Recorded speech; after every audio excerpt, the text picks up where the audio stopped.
Hello, my name is Richard, and I'm here again with Port Alberni Gang Stalk. I'm going to go over some of the things that I basically lost due to the gang stalking in Port Alberni.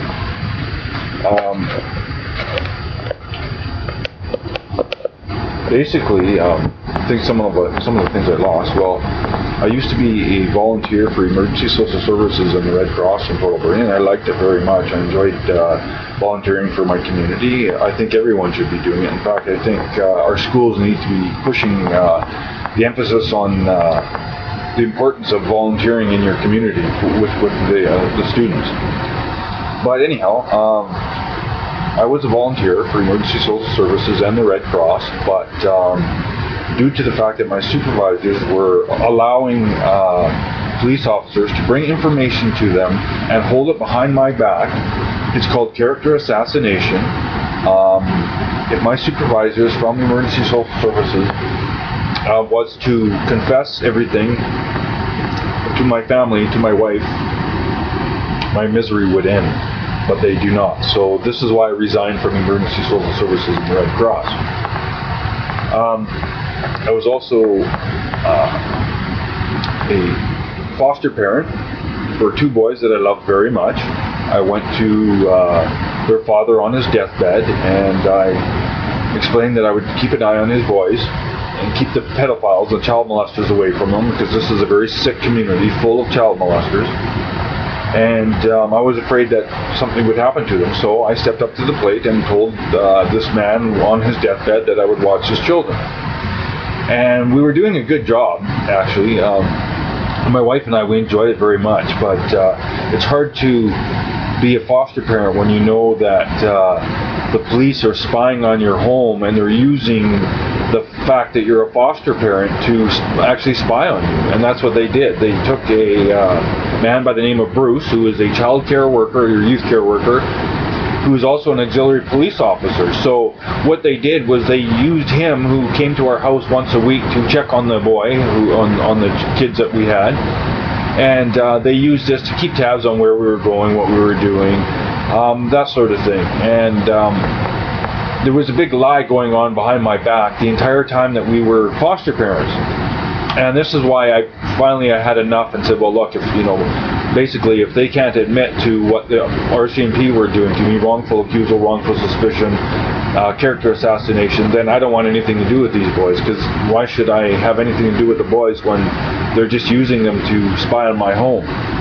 So basically, I ejected those children from my home, and from my life, and it's hard because I love them very much, but it's for the better for them.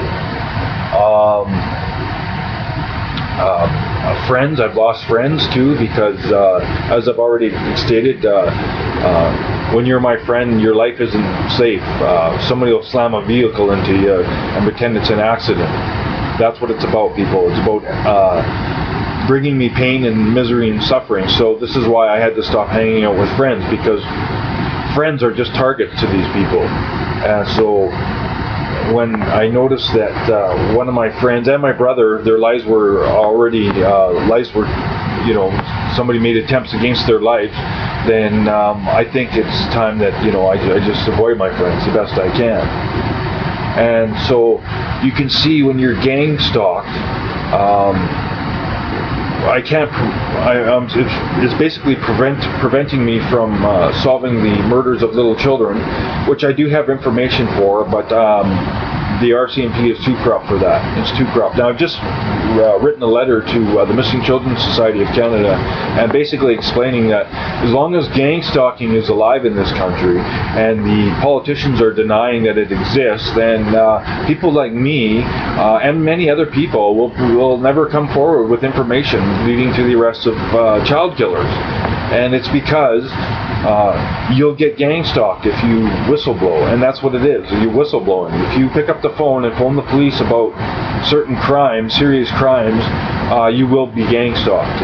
Regardless of any money being offered, it doesn't make any difference. 5, 10, 15 years later, your life is done.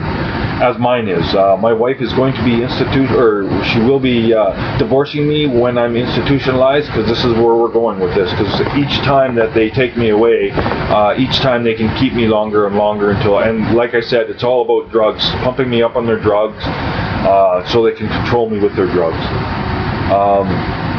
So again, folks, please don't ever phone the police about anything. Never. Especially missing children, because they'll come and they'll destroy your life.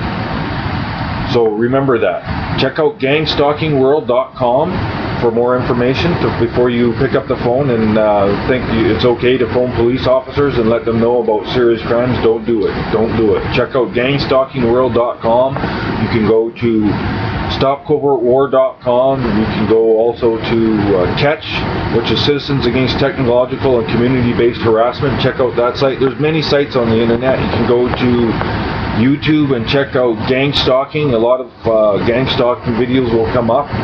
But basically what I'm saying is educate yourself. Please educate yourself before you phone the police about any, especially serious crimes against children, because those crimes were committed by a group of people who run this country, and they will destroy your life, and that's what they're doing to me. So please, don't ever phone the police about anything, because you will be gang stalked. Until next time, remember, God loves you, but loves you more when you use cannabis and hemp. Thank you and goodbye.